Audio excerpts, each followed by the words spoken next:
Hi everybody, Lauren here with a new episode of Cool People, Big Ideas. And I'm really excited because today I get to talk with one of the most controversial scientists around. Rupert Sheldrake has been studying and teaching and publishing and sharing for decades, and his theories have been instrumental in many important things and discoveries around the world. And the theory that I find most interesting and compelling is his theory of morphic resonance, which I learned about through Donna Eden. She brought Rupert to one of her energy fests, and I got to hear him deliver a keynote, and it really shifted my perspective of how fields work and how habits work. And actually, when Donna met Rupert, she had an aha moment of one of the layers of the aura that she sees. She finally understood how to name it and to talk about it after she learned Rupert's theories of morphic resonance. This was such an amazing conversation, filmed on the island of Cortez in northern Canada, and it was just beautiful and fun and laid back. And so sit back and take in this really fun conversation between me and Rupert Sheldrake. Enjoy. Thank you so much, Rupert, for taking your time out to be with me, especially in this so magical place where all we ever want to do here is play. Good to be with you, Lauren, yes. Yeah, so I just am so blessed to have spent almost a week with you and your sons in this very magical place. Sharing the work that you like to share to the world or to a community of it. And I just am curious, you've been teaching up at Hollyhock for many years now. What is it about teaching here or teaching in general that you still enjoy, that you seek to come back here every couple of years and do it again? I love this beautiful island, and I love the natural quality of it. It's on the edge of civilization. I mean, we look across to these islands and the mountains beyond, and they're mainly uninhabited. There's the occasional boat access only cabin. In the mountains, there are grizzly bears. There are wolves on this island. I live in London, and this isn't my normal habitat, but I love being in this atmosphere. And there's something about Canada and the West Coast, which is has a kind of openness. You know, it's not sort of closed in and overburdened by the past. There's a kind of openness to the future and openness of spirit, which I like very much. And teaching in a workshop format at Hollyhock is very good in the sense it's a bit like an Indian ashram, that you live as a community together. People aren't just commuting in for a lecture and commuting out again. As they do for an evening talk in a city or for a university. Living as a community and eating with other people, eating together, and being in a small group where you can get to know each other and where there's feedback. It's very different from, say, giving a lecture to 500 people in a huge auditorium with a few questions at the end. This is much more interactive, and I like that very much. It's a kind of luxury. I mean, I only do this once a year, and it's a very enjoyable experience, especially to do it with my two sons. I wanted to ask about that, about teaching with your two sons, because I took this same workshop from the three of you 8 or 9 years ago now, when it was up in Bluff House, and there were maybe 18 of us or so, and you led, and Merlin and Cosmo both contributed incredibly. I remember going to the forest and digging a little and seeing the mycelium and that kind of thing. And Cosmo definitely also taught us some very difficult songs that we kind of mastered. But this time it was much different. They had a bigger part, and Merlin led and you taught as well, but he led versus you leading. So how is that shift work for you, and how do you like that change, and how is it just going with that? Well, I'm delighted that he can lead and he and Cosmo can do it. Last year, my wife Jill and I had a no-fly year, so we didn't come here last year. And Cosmo and Merlin led this workshop without me last year. So I know they're perfectly capable of doing it without me.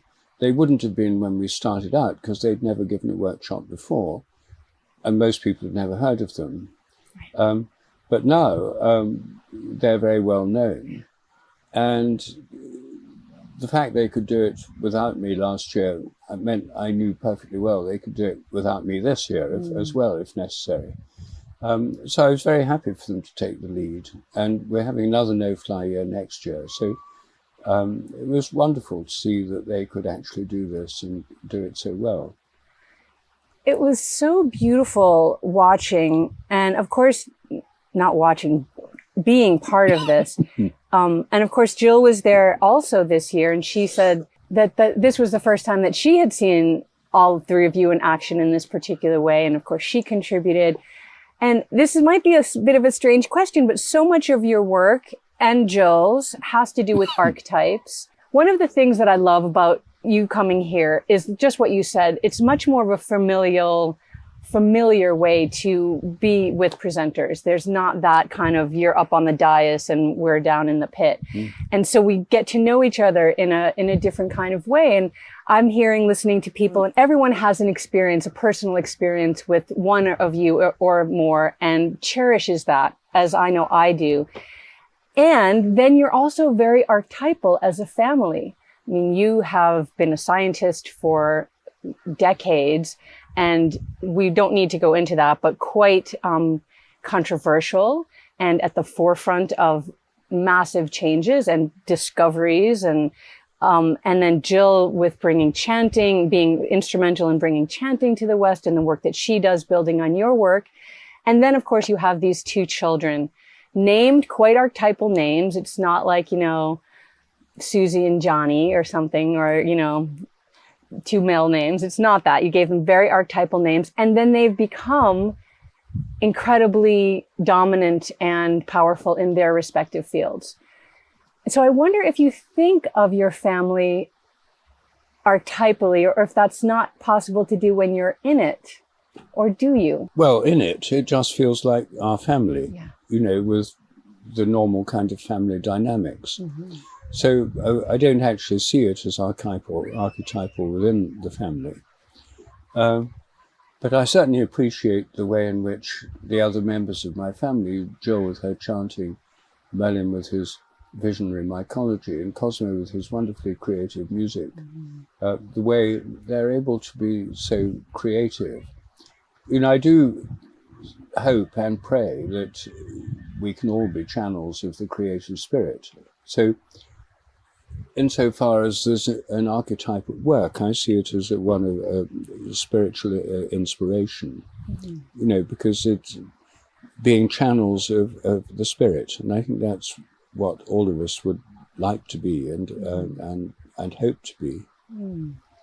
I love that. That's so beautiful. Channels of the spirit. I'm going to sit with that. I think of you and as being this archetypal sort of scientific. I really appreciate people who walk their talk. And it feels to me that you all as a family do that and have done that. The way that I see each of you unfolding and the way that you work together seems to me like that you practice what you teach. I think that's quite evident in your work and in your teachings. And it's quite beautiful to be part of.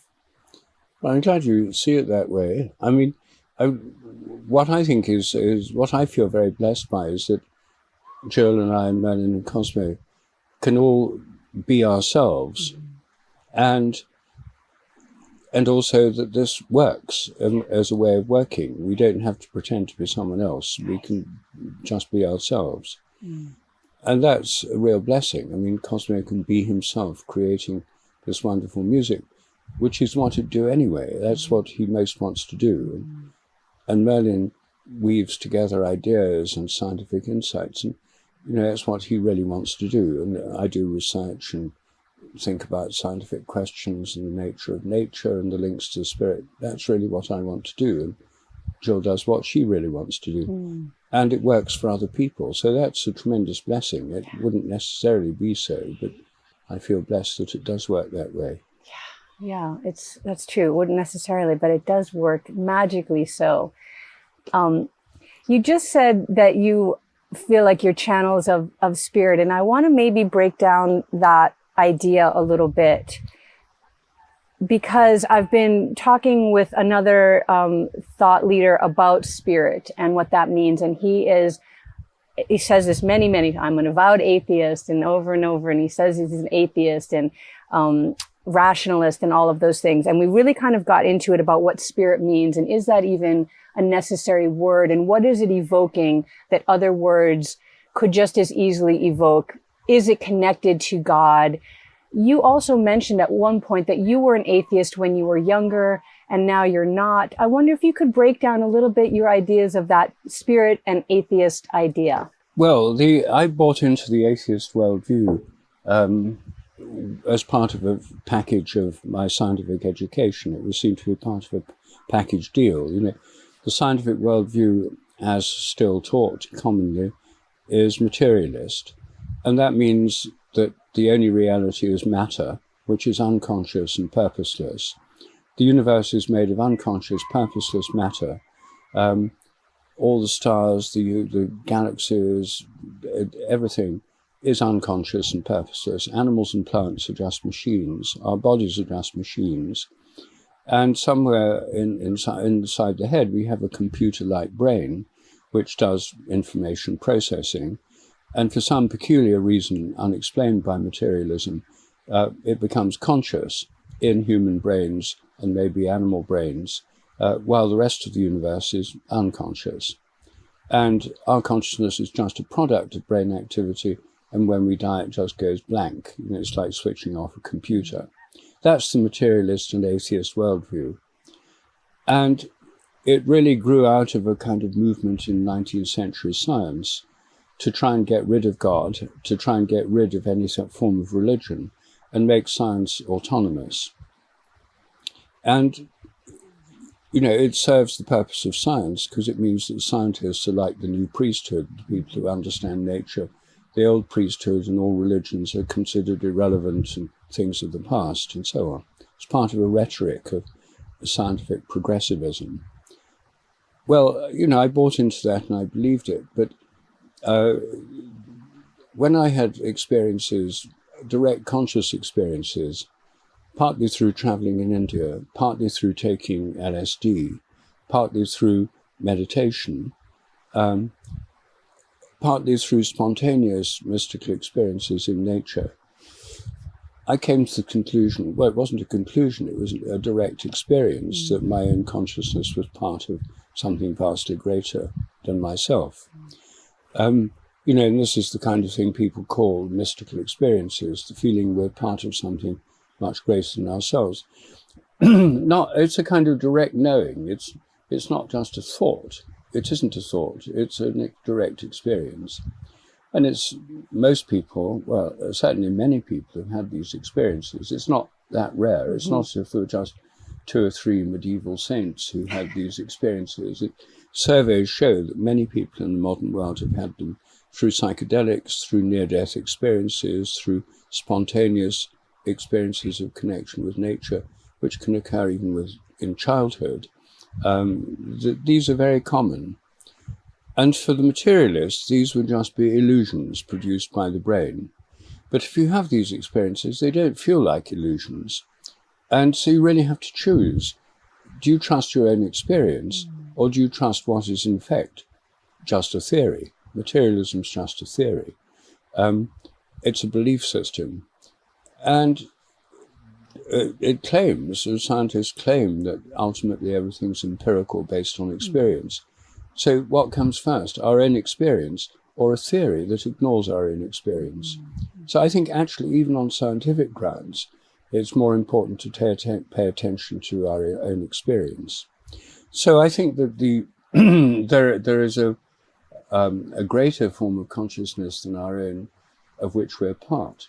And this is an insight shared by all religions. All of them have the idea that there's forms of consciousness beyond our own. both a supreme form of consciousness, which Muslims, Hindus, Muslims, Christians, and Jews would call God. Hindus would call Brahma or Sat Chit Ananda. Buddhists wouldn't call it God or Sat Chit Ananda, but might define it negatively, nirvana, which is by defining it by negation what it's not. It's not anything we normally know. But it's something greater than, it's not just extinction of all consciousness. So that seems to me the basis of all religions, this experience of a greater consciousness. All of them also admit there are many other forms of consciousness beyond the human level: gods, goddesses, angels, saints, departed people, spirits, animal spirits, nature spirits. And those are actual experiences for a lot of people, including me. So I think that it's more rational to take a religious view, or at least a spiritual view. And in my own case, having gone through a long period, several years, living in India, of mainly following kind of Hindu philosophy, Hindu practices, yoga and meditation, I was drawn back to a Christian path, partly because I come from Christian tradition, Christian family background, and on my own theory of morphic resonance, collective memory. It makes most sense for me. I feel more in tune with my whole heritage and culture and land, living in England. So that's the path that I follow. And if I take seriously Christian theology, which I do, like Hindu theology, basically has the idea that the ultimate reality, ultimate consciousness, is not just a kind of undifferentiated blob of consciousness. It has a structure. Consciousness has a structure. And its structure involves the knower, the known, and the means of knowledge, to put it in terms of Kashmiri Shaivism. There's a ground of consciousness which can know and experience, conscious being, which in the Hindu Sat Chit Ananda system is Sat, the ground of being, conscious being. And Chit is consciousness, the things that are in consciousness, names and forms. Consciousness has objects. When we know things, we look around us now, and there's the sea, and there are rocks, and there are trees, and there are chairs and tables and people. These are all within our consciousness. They're not the same thing as the consciousness that knows them. They're within consciousness, names and forms. And that's, in Christian theology, that's the Logos, the second person of the Holy Trinity. God the Father is the ground of knowing, conscious being in the present.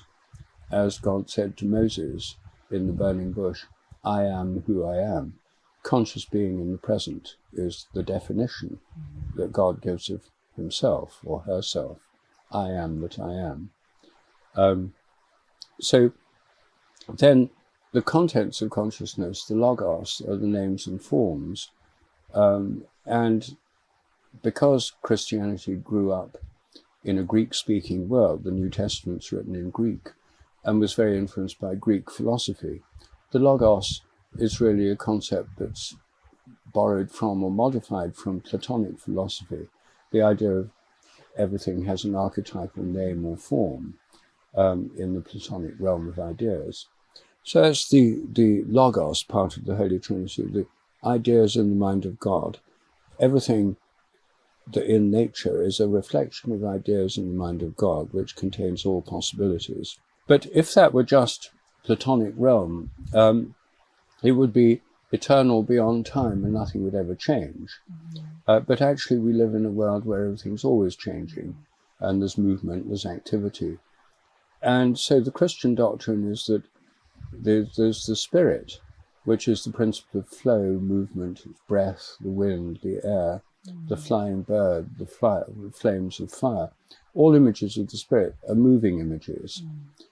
And so the spirit, as reflected in nature, is what we call energy, what science calls energy.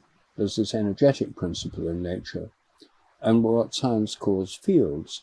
as the formative principle is what shapes the energy.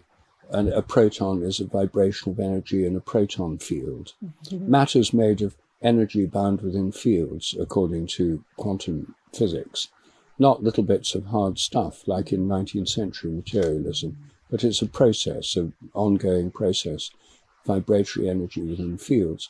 So fields, I think, are a reflection of the form principle, energy of the spirit principle, and light is another energy of this. It's energy, and light is often used as a symbol of the spirit.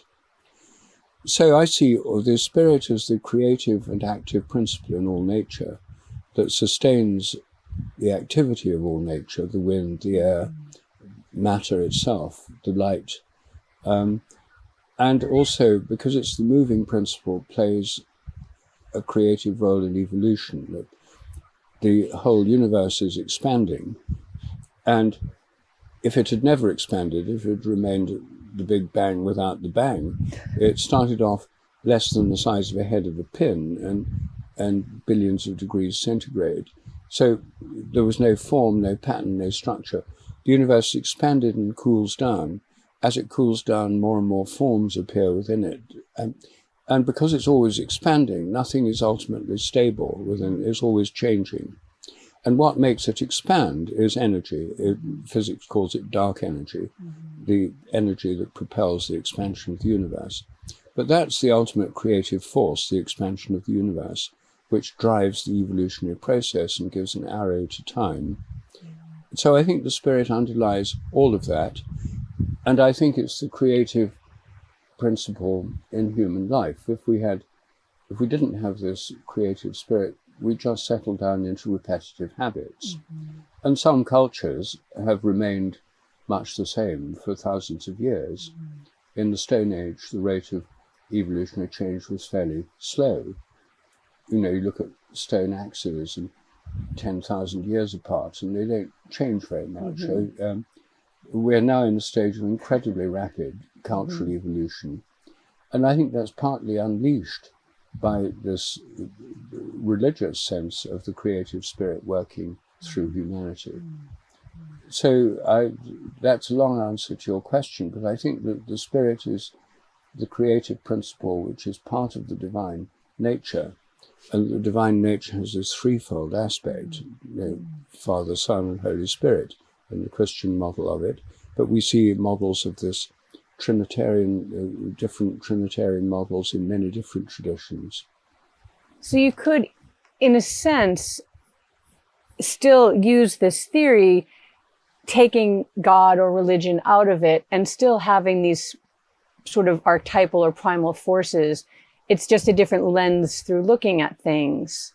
So I guess I was using spirit a little bit more in the sense of not just movement, but towards, I was using it in the sense of a spiritual life, right? So that you don't have to be religious to have a spiritual life.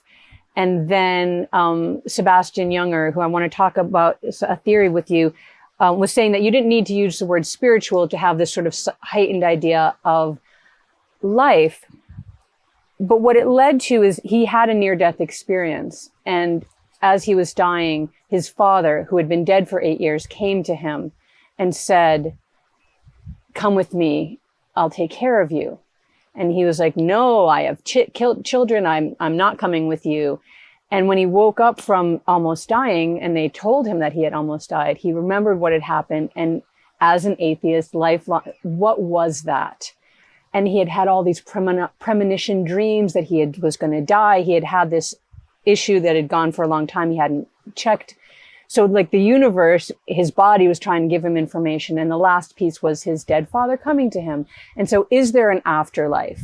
And so I wanted to pose that to you outside, or maybe not outside of a religious ideology. He was trying to understand it from his rationalist, atheistic perspective. I wonder if you have any thoughts on that. And he's done all the research as well as you have, with near-death experiences and the things that have gleaned from them. Do you have any thoughts on what that is? Well, I think these spiritual experiences of connection with a greater reality can come to anyone within or outside a religious tradition. And I think that they came to the founders of religious traditions, which is why they founded them. And Jesus was not just a rationalist studying in libraries for a PhD. I mean, he had direct mystical experience at the moment of his baptism, a kind of near-death type experience. Spent 40 days in a vision quest fasting in the wilderness. He was always retreating into the mountains to pray alone, and he was a mystic. And so was the Buddha. I mean, the Buddha achieved enlightenment sitting under trees, meditating for very long periods. So the founders of these and the rishis, the seers of Hinduism, were mystics. And Muhammad channeled the Quran in altered states of consciousness. He didn't sort of study in libraries and piece it together from holy texts of other religions. So I think that's where all these religions come from. And I think that opening to the spiritual realm is possible for anyone within or outside a religious context.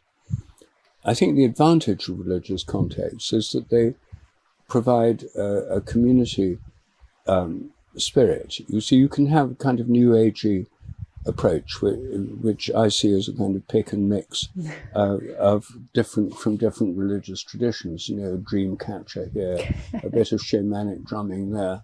You know, sort of a Buddha there. You know, Hindu incense sticks. You know, so there's nothing. I mean, I do that. I have Hindu incense sticks myself. We have a dream catcher when Cosmo was a baby over his bed and stuff. So, you know, I'm not against all that.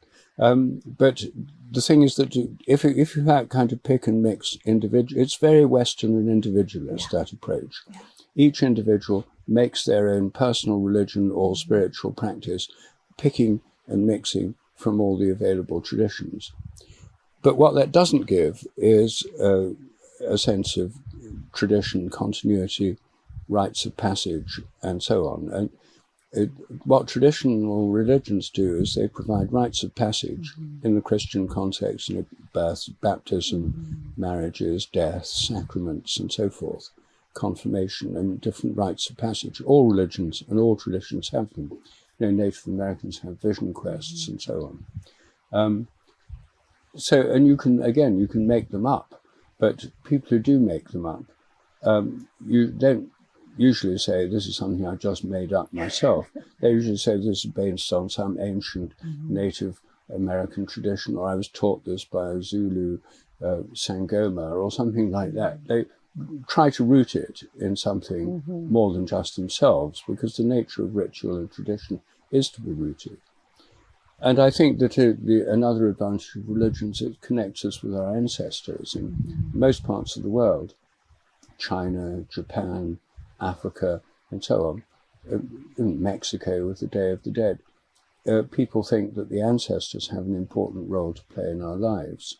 Even, you know, family constellation workshops show that very dramatically.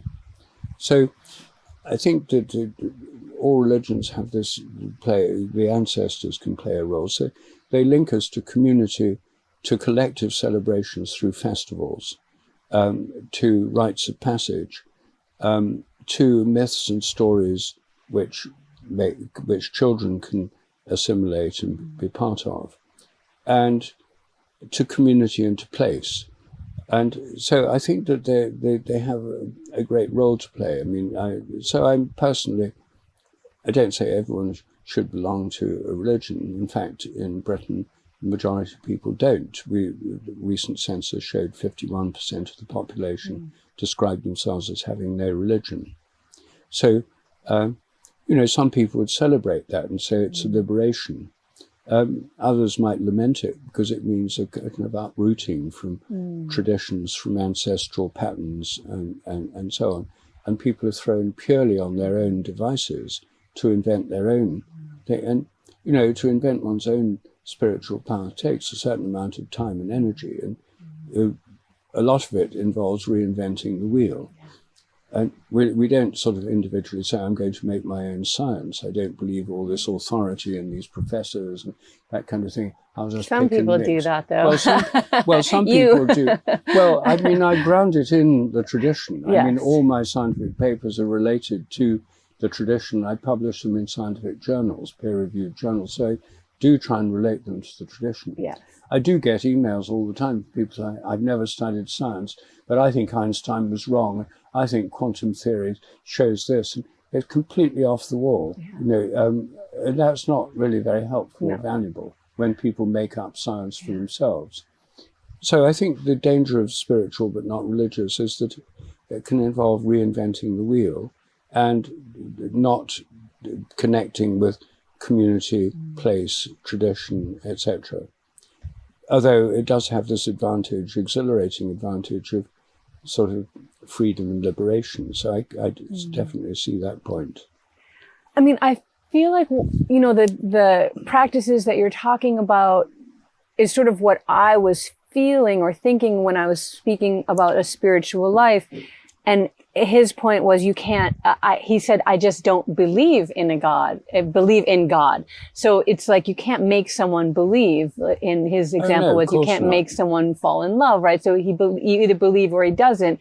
And now in light of this, he's trying to understand what happened, because the idea of an afterlife is grounded very strongly in religious practices. And I wonder if in morphic resonance, there is a connection. Is there some scientific reason or way that his father spoke to him from the beyond as a real experience, not as just his brain chemicals going crazy? Well, personally, I think that when we die, we go into something like a dream state from which we can no longer wake up because we're dead. So almost everyone thinks of death by analogy with sleep. Atheists think it's like going to a deep sleep and never waking up ever. So in other words, just kind of oblivion. Whereas traditional religions have a vision of something more like dreaming. And you could have a compromise. You could say have periods after you're dead when you're not aware of anything, and periods when you are in a kind of dreamlike state. In Tibetan Buddhism, the bardo is a kind of dreamlike state after death, which is why Tibetans practice dream yoga, which is lucid dreaming, basically. It's because they're more able to deal with it. They're more familiar with what to do and how to navigate this state. Other people just be completely baffled, confused, buffeted here and there by random sort of impulses they don't understand. So I think that if people survive in a kind of dreamlike state, then I think we can encounter ancestors in dreams. I mean, I had a dream just last week in which I quite vividly saw my own father. Now, was that just a hallucination produced inside my brain? Was he contacting me through the dream? I don't know, but I think it takes seriously the possibility it was a real contact. And in this case that you referred to, I think it could have been a real appearance of the father meeting or greeting him. Quite often in near-death experiences, people encounter ancestors or deceased loved ones. So I think it's quite possible that this is real, and that there is this realm in which we survive after we die. Different religions have different maps of it. I mean, I'm a Christian, and so I tend to follow the Christian map, but there's not just one Christian map, there are several. I mean, some Protestants think that we go to sleep when we die, and we remain asleep until we're woken up for the last judgment, and there's nothing much happens in between. Catholics have the doctrine of purgatory, which is more like this dreamlike continued existence where you undergo a continued development in this dreamlike state after death until you achieve liberation from that.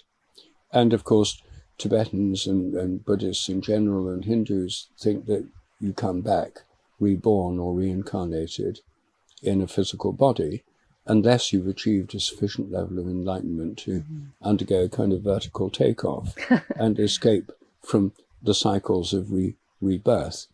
And there, people's views are definitely shaped by their religion. And, you know, I found when I lived in India that my Hindu friends very much took the view that, you know, being reincarnated wasn't a good thing. When I meet Western enthusiasts for reincarnation, they all think it's really good, and they get really enthusiastic about it. Where Hindus take it for granted, it's not a good thing. You don't want to come back and to have to go through all this all over again. And for people today who are reincarnated, who believe in reincarnation, coming back and after you've died 10, 20 years later into a world that's sort of global warming, climate crisis, mass migrations, sort of plagues, epidemic. I mean, do I want to come back into? I don't actually. Some people might want to go through it all, but the Hindu and the Buddhist belief is that's not a very desirable thing. And so what you want to do is burn up your karma, the things that tie you to this world and the cycles of reincarnation, and then you'll be liberated from it. Moksha, liberation, is that you don't have to come back. Whereas Christians believe that most people have a kind of moksha anyway, a kind of liberation, which may require quite a long time and further development before ultimate liberation, but you don't necessarily. So the cultural view, the religious view, does shape how you practice your spirituality. And what do you think the scientific view is? If you could postulate a scientific reason or rationale for a post-life or a post-death existence, or the communication between those who have passed or those who have died and those who are still here, is there any kind of scientific pinnings that you could put that onto? Well, certainly not with the materialist worldview. The materialist worldview is the materialist worldview says the mind's nothing but the activity of the brain.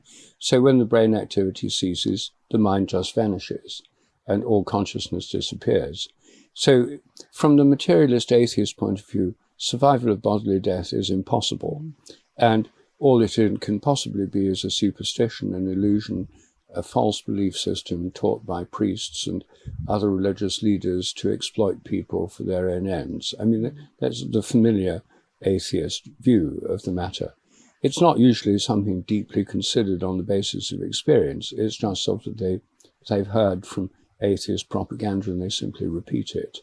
I mean, the curious thing about materialists who claim to be free thinkers is that they're entirely dependent on scientific authority. You know, they may say, I don't believe in God just because priests tell me so. But what about the Big Bang or quantum particles or quarks, or, you know, they've never seen a quark or the Big Bang, or they do believe in that just because professors in eminent universities tell them so. Never seen or directly experienced these things, nor could they. So they accept all that on authority. Blind faith. So anyway, if you take the materialist worldview, then there's no possibility. If you take a non-materialist worldview, then it depends on what theory of consciousness you have. You know, the traditional alternative materialism is dualism, that the mind or the soul enters the body when you're conceived or when you're an embryo, and departs from the body at death, but has an autonomous conscious existence. And that's a belief that's found in many parts of the world, as Plato thought that. It's not specifically Christian or Hindu or Buddhist. I mean, the Greek philosophers thought something very similar. I myself am not a dualist, but I think that our consciousness is not the same as the brain. I think it works through the brain. I think the brain's more like a receiver or a transmitter of consciousness than a producer of consciousness. And I think in our everyday lives, when we dream at night, in a sense we travel in a dream body outside our physical bodies in a kind of dream realm. So every night of our lives we're dreaming. And every night of our lives we're dreaming in a body that's different from our physical body, which is asleep in bed. Because in our dreams, we move around, we talk to people, we see things, we do things. So we have this alternative body in our dreams. And the materialists would say, well, that's nothing but a product of brain activity, and it's all in the brain as well. But how do they know? I mean, materialists are notoriously bad at explaining consciousness. The very existence of consciousness is called the hard problem for materialists. So I think it's an open question. And the traditional view is that in our dreams we do travel.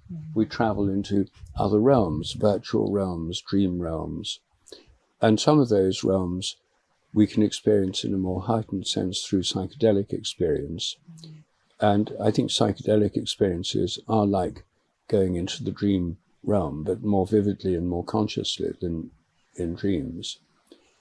And I think those overlap with after-death experiences. So I think dreams and psychedelic experiences actually prepare us for life after death, and dreams, of course, are not all pleasant. Some of them are literally nightmares. The difference of one of the differences of the near-death experiences, and I'm sure that you've read these studies as well, is that the difference between some of the psychedelic experience or lucid dream experiences is that at near-death, you see, as you mentioned, you see people who have died. Even if, like in olden times when we didn't have our cell phones, we didn't know someone died right away. Somebody would see somebody who had died and then they'd learn later, like those kind of experiences that you couldn't have known. Different from psychedelic experiences where those aren't so frequent, but at near death, it seems like those happen again and again. And that's not dreaming. These people are very much awake or some liminal stage of awakeness when they have these experiences. And so I wonder if, like, where is that coming from? Does morphic resonance hold room for those experiences? I think so. When the Society for Psychical Research was first established in 1882, when people first started looking at psychic phenomena scientifically, one of the first things they looked at was apparitions of people who were dying. And, you know, before regular telephones and things, there were telegrams, but there was rare. A lot of people experienced someone dying. They wouldn't experience them dying. They'd have a vision of somebody or an appearance of somebody, and then they'd receive a letter weeks later from India, for example, saying this person had died of malaria in India, and it was the same time they'd had that dream. So what the first theory that they thought of was that this was the deceased soul liberated from the body coming to greet people or tell them or visit them. But then they did a much more detailed study, which was published in a monumental work called Phantasms of the Living, where they found that people could have apparitions of people who had just had accidents or who were in need, who hadn't died and weren't having near-death experiences. And then they realized that actually they coined the term telepathy and realized that these were telepathic, and they could also happen in more modest conditions, less dramatic conditions. So I think that these are examples of telepathy, and I've done a lot of work on telepathy. And I think telepathy literally means distant feeling, distant, pathy, feeling, as in sympathy, empathy. It's not primarily about thought transfer. It's not primarily about downloading reams of data or telephone numbers or something. It's about feelings. And the commonest kinds in everyday life happen with telephone calls or emails or text message. You want to call someone, you intend to get in touch with them. They start thinking about you, they feel your intention. So when the phone rings, they know it's you, and they say, I was just thinking about you. 85% of people have had those experiences, and we've shown by experiment they really are telepathic, not just coincidences, because we do experiments where people have 4 potential callers. We pick one of the 4 callers at random in a trial. They're filmed with a landline phone, no caller ID. The phone rings, they know it's one of these 4 people, but they can't know which because we've picked the caller at random. Before they answer the telephone, they have to say who it is out of these 4 people. And they write much more than chance. I mean, it's highly significant. So telephone telepathy, mother-baby telepathy, many mothers know when their baby needs them. Their milk lets down if they're nursing mothers. I've done research on that, showing that that really is a kind of telepathic thing. Dogs know when their owners are coming home. I've done a lot of work on telepathy in dogs and cats and other animals. It's a basic animal form of communication. It's not specifically human.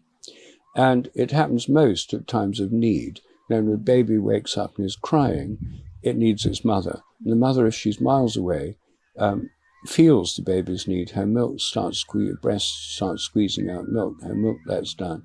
And most mothers in the past would just go back to their baby.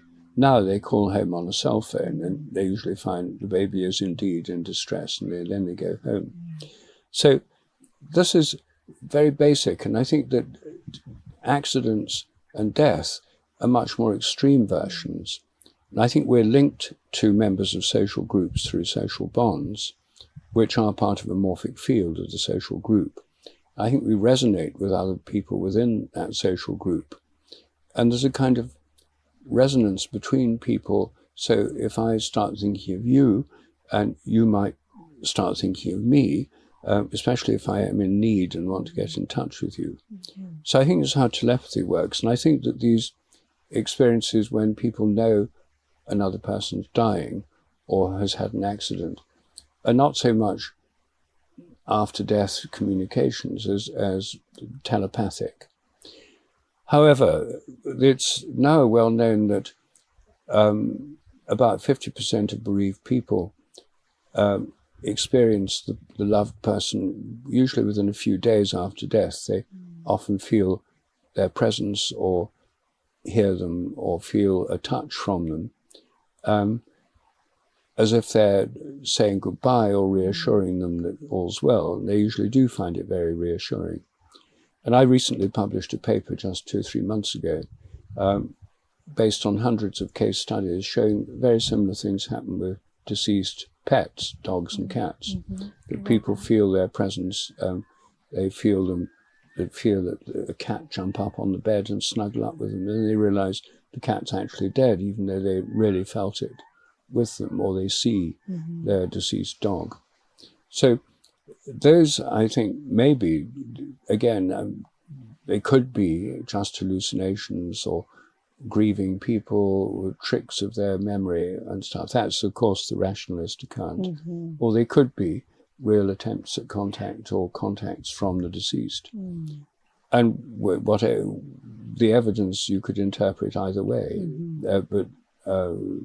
So it's not conclusive for a materialist or a skeptic. But anyway, that's what happens. And I think these things could be explained in terms of a genuine survival of bodily death and an attempt to contact people. Interestingly, they fade out over time, and most of them happen within the first few days. And not many happen after about 6 weeks. And in traditional cultures, it's believed that the departed person will still be around for a while after death, but then they move on. And Hindus in India, where I lived in South India, they have a 40-day ceremony, 40 days after death, where they carry out a ceremony to help the soul move on further, because they think for the first 40 days they're still around to some degree, and this is like the next stage. Fascinating. Okay, I want to come back to that in a second, but to consciousness for a moment, can we talk just briefly about the double slit experiment? I'd like to get your thoughts on if you feel that the double slit experiment shows or proves, maybe a stronger word, that our viewing of reality collapses it into being. I believe that's the standard interpretation of the double slit, that proves that by spectating, you collapse the reality. I have heard another theory that the double slit experiment is actually much more simply explained through fluid dynamics, and that it doesn't prove that that our view collapses reality. And if that's true, well, what then does? So I don't know if you know those two theories. Yeah. I would love your thoughts on that. Well, personally, I think that the discussion of the double slit experiment is overrated. I mean, I think the whole experiment's overrated. I think the reason that happened is that in the 19th century, most scientists thought that science was completely objective, that it was like observing nature through a plate glass window, and you had nothing to do with it, you were just observing it, which is why scientists adopted the ridiculous practice of writing in this passive voice. A test tube was taken. It was carefully heated over a Bunsen burner, as if it just happened spontaneously and the scientists just observed, instead of I took a test tube and heated it over a Bunsen burner. And then when in the same papers, the same style, in the discussion, instead of I think, that it is considered that, this absurd passive voice style, thankfully now going out of fashion within the sciences. This was this belief that science is totally detached. But in quantum theory, with this wave particle thing, if you study light as a wave phenomenon, then the double slit experiment shows that you get diffraction of the light. The light is the interference patterns which happen with waves. And even with a single photon, one at a time, you get this wave pattern showing that there's a wave nature to photons. And you don't see this wave nature if you just fire single photons at a photographic plate. You get a dot where each photon interacts with a silver grain in the photographic plate. Then it looks like a particle. So whether it looks like a wave or a particle depends on the kind of experiment you do. And so then from that, people then say, well, it depends on the observer. Well, that's true, because the observer does one kind of experiment or another kind of experiment. So then some people say, well, then it depends on human consciousness. But the philosopher Schopenhauer in about 1810 pointed out the obvious fact that all observations require observers. All science requires observers. And unless you have an observer, you wouldn't know anything. So all scientific papers, even if they pretend the observer is some kind of objective, disembodied being, it was observed that. There's still an observer. Right. The dial showed that the pressure was 300 bar, etc. Well, there's still an observer observing the dial and writing the scientific paper. So the whole of science is produced by human consciousness. It doesn't exist you don't sort of send telescopes in space and find science out there with equations and things. It's all a human product of interaction with nature. So I don't think there's anything specific about quantum theory. It's just that it's the first place where it was discussed within science in a kind of semi-philosophical way. So quantum processes involve what's called the collapse of the wave function. When any quantum particle interacts with something else, then the various possibilities described by the wave function or the wave equation collapse. The wave equation tells you all the possible things a quantum particle could do. And when it interacts with something, just one of those possibilities happens. Just like in our minds are full of possible things we could do or say. But the minute we utter a word, out of all the possible words we could have uttered, that particular word is uttered. So the collapse of the word function means that we just say that word, not other possible words. It's interesting in that sense, it's collapse of possibilities. That happens every time any quantum particle interacts with anything else in the whole universe, not just with a human observer. That's why I think that is greatly exaggerated, the importance people attach to the double slit experiment. So that it's not that reality doesn't exist until we focus on it. It's that when we focus on it, we see whatever it is that we're focusing on. Yes, it's not that we create reality just by focusing on it. We're interacting with the world. A scientific experiment is an interaction with the world. And what we observe is what we're looking for. If I'm doing a telepathy experiment, I'm looking for telepathy. And if I do a precognition experiment, I'm looking for precognition. And some experiments might be ambiguous. And But with telephone telepathy, for example, I've really actually done experiments to find, is it telepathy or is it precognition? And you design the experiments differently depending on what you're trying to find or look for. And there's the obvious point some people make, you know, if you have a fishing net and you go out and fish with a net with sort of 1 foot square holes, you're going to end up saying there's no little fish in the ocean, there's only big fish. If you go for one with tiny sort of mesh, then you'll end up with lots of tiny fish. So the fish is full of tiny, the ocean's full of tiny fish. Depends on the kind of observation you make. That's fascinating. I mean, that makes so much sense. And so much of your science, I find, does that, not to be punny at all, but it does resonate as a truth when I read the things that you've written and I try to apply them in my own world. Well, I see it slightly differently. I just use the resonance metaphor is a different metaphor because it means you don't have to have the idea that there's actual traces left in space. You see, the traditional theory of memory is that memory depends on physical traces. And the ancient Greeks thought of it like wax seals, you know, stamped in wax, a seal. Or, you know, then people have thought of it in terms of, you know, magnetic tapes or hard drives or whatever, all these analogies for memory. Those are all physical traces. And sometimes when theosophists talk about the Akashic record, where Akash is a kind of ether, it implies some kind of physical record out there in the ether, in some kind of celestial filing cabinets or hard drive or something. Well, I don't think it's necessary to think in terms of a physical or material basis for memory. The whole point of morphic resonance is that there's a direct connection across time that you can have.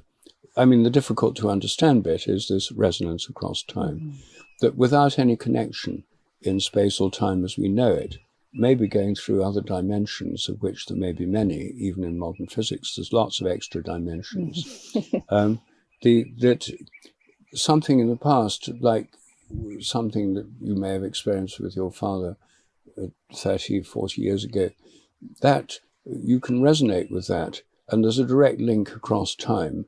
It doesn't have to have been in a physical medium in the meantime. It's just a direct connection across time. That time allows for direct connections through resonance, and so across space as well. So I'd see it as a direct resonance rather than being stored in some kind of etheric medium. Doesn't resonance, though, imply like a wave movement through some kind of substance? No, it doesn't necessarily. Well, it might imply a wave movement through a substance. In acoustic resonance, there's a wave movement through the air. In electromagnetic resonance, there's a wave movement through light or the electromagnetic field. So yes, there is a kind of wave movement there, but morphic resonance uses that metaphor, but says that the resonance between, it's a wave pattern in the past resonating with a wave pattern in the present, but it doesn't necessarily have to have waves of ether in between. Or there may be some, but they may be in what David Bohm called the implicate order, or they may be in another dimension. I leave the question open as to how it works. What I'm suggesting is that there is a resonance between the past and the present based on similarity. And some people say, well, there are physicists who understand superstring theory, who say, well, this connection could happen through these extra dimensions, which could make things closer in space and time. David Bohm thought it could happen through the implicate order. And you could say, well, it happens through the quantum matter field, which the ether, as you were calling it, the quantum matter field, or the Higgs field, or you could say it happens through all those. But those would be mere speculations. And in order to test them scientifically, you'd have to say what experiment would distinguish between the quantum matter field theory, the implicate order theory, or the extra dimension in superstring theory. And I don't know of any experiment that could distinguish them. So they're just simply parallel speculations. But what you can do is you can do experiments to find out whether, if you train nematode worms to learn a new trick on Cortes Island, BC, whether the same kind of worms in Paris, London, New York, and everywhere else would learn the same trick quicker. In other words, you can test the predictions of morphic resonance and see whether it really happens or not, this transfer of memory. But exactly how it happens, I don't know. And, you know, when Faraday showed that electrical and magnetic fields are related, electrical flows induce magnetism, magnetic changes induce electricity. He showed this by experiment in the 1840s. He didn't know how it worked. He called them fields. We didn't know how the fields worked. Then Maxwell came along in the 1860s and said, well, it's all based on vibrations in the ether, the luminiferous ether, which is subtle matter. And Einstein came along and said no such thing as the ether. And then quantum electrodynamics comes along and says they're all based on fluctuations in the quantum vacuum field. So all these different theories have come and gone in physics. But the fact is that electric motors and dynamos still work just like Faraday said they would, whatever theory you have. So basically the postulate of morphic resonance is that there are these memory connections across time. But I wonder, though, if you can test, like for the nematode worms learning a new thing, maybe that's the same thing. I'm wondering, like we talked about during the workshop, of like a new idea that happens, and, you know, it happens, 3 or 4 people will come up with this, quote, new idea at the same time. And there's this idea that there are these ideas, that they're in the collective and you can open up and find those. So that's different from memory. So that's where I'm trying to figure out, like, where does that live as again, my idea, the standing wave that you can tune into in some capacity? Well, if somebody's already had an idea, then it could be a kind of memory by morphic resonance. But what morphic resonance does is explains habits and repetitions. That's what it's about. And most of nature is repetitive and habitual. You know, the way salt crystals form is similar to the way they formed before, and the way Douglas fir trees grow is similar to the way Douglas firs have grown for 50 or 100 million years. You know, their habits. The way giraffe embryos develop is similar to other giraffe embryos for millions and millions of years. So most things are habitual. But when you have something new, something that's creative, which must happen in evolution, there must be an interplay of habit and creativity. You can't explain creativity in terms of habits, because that would just be a repetition. There has to be a way that new things can happen. And that's a profound mystery.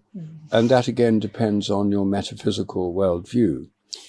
If from materialists, the only possible source of novelty is chance.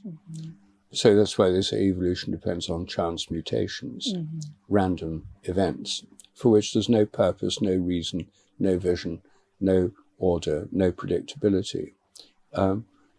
If you believe in that there's a creative mind of Gaia, the whole of the earth, then you say, well, ultimately Gaia's creative mind works through species on earth to bring about creative events.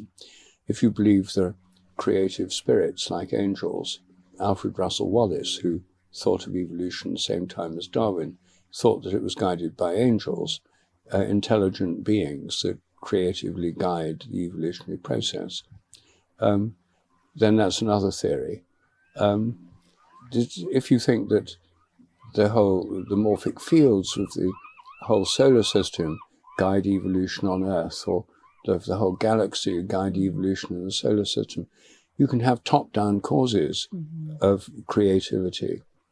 Or if you think ultimately God is the creative source, that all possible new things are within the divine mind all along, a kind of Platonic theory of creativity, then every possible new thing already exists. It just waits for the right moment when it can manifest. And that would be a Platonic theory of creativity. But again, like these different theories of resonance or ether, you can't really distinguish between them. So what I say is creativity certainly happens, otherwise evolution wouldn't occur. But how it happens is an open question. And it depends on your bigger worldview or belief system. Right. I wonder if the feedback loop has something to do with that, and might have something to do with consciousness coming to be, that it's just this continued back and forth, back and forth, back and forth, until it kind of to the next level. It takes a quantum leap to the next level, and boom, we have consciousness, or boom, there's a new something. Well, there's certainly feedback involved in all natural processes of some kind or another. And that's no doubt part of it. But exactly how feedback would lead to a creative leap. I mean, if we don't understand creativity, even human creativity, Right. like here's Mozart, creating this incredible music. He just heard it in his mind and he wrote it down. And now, where did that come from? Was it a feedback loop in his mind between his music and Beethoven's, or his music and other? I mean, I'm not sure how much it helps us to. We just don't know. We just don't know where creativity.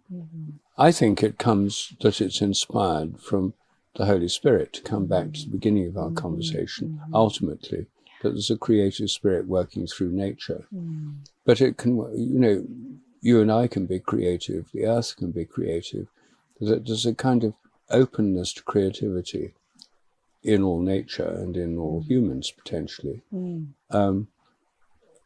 And when it's needed, it often happens when it's needed. Necessity is the mother of invention. You don't need to create new things. I mean, if you've got a car that functions perfectly well, you don't need to create or reinvent the car. You can save your time and trouble for things that do need doing. So we tend to focus our creativity on areas where it might be needed. I think we may have to leave it at that, because we've reached ultimate mysteries, which we always will do in any conversation sooner or later. Yes, I agree. I agree with that 100%. I just want to ask you one more question. You've had a remarkable, and are still in the midst of a remarkable scientific career, and there's been all kinds of controversy, and you've met that with calm certainty, and it's quite lovely how you've met so many of these challenges. I wonder if you think about your career as a whole, if there's things that you still are wanting to do, or if there are any scientific sort of regrets that you have, or anything that you feel that you still, I know you're still actively doing all kinds of research, and so kind of what maybe you're excited about. Well, that's a very big question. My primary aim at the moment is to do experiments to test morphic resonance, telepathy, the extended mind. These are the areas that I've done research on for years, and which I would like to continue to a point where they reach a kind of tipping point, where they become widespread areas of scientific inquiry, which they're not at the moment. I mean, they're all heretical and sort of marginalized. But I think all of them could lead to a great expansion of scientific inquiry and a deeper understanding of nature and mind. So those are all areas that I'm interested in and still doing active research in. I don't know about regrets.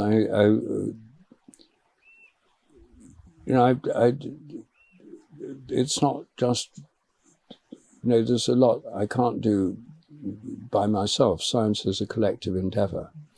And if you do science in areas where everyone thinks it's a good idea and there's lots of funding, you can get more done. The areas I work in are areas where very few people are doing research and there's almost no funding.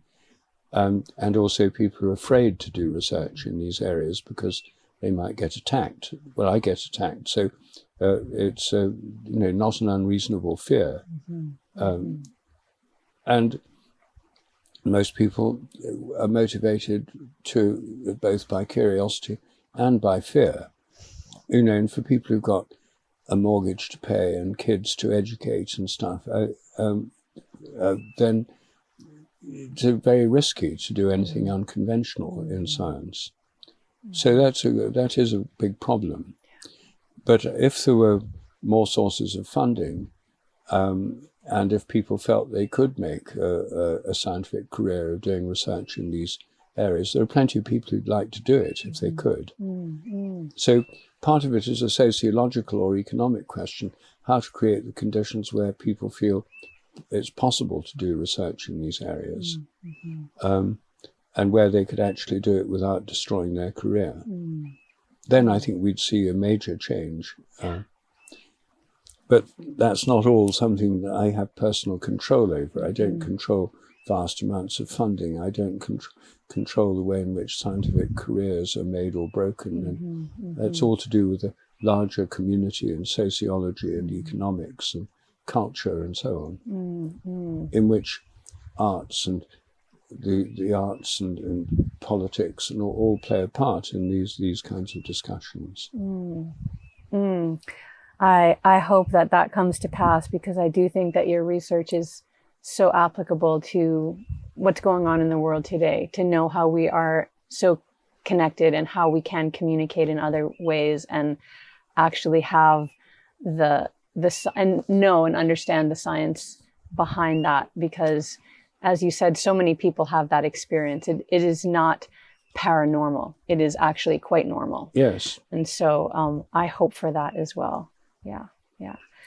Good. Yeah.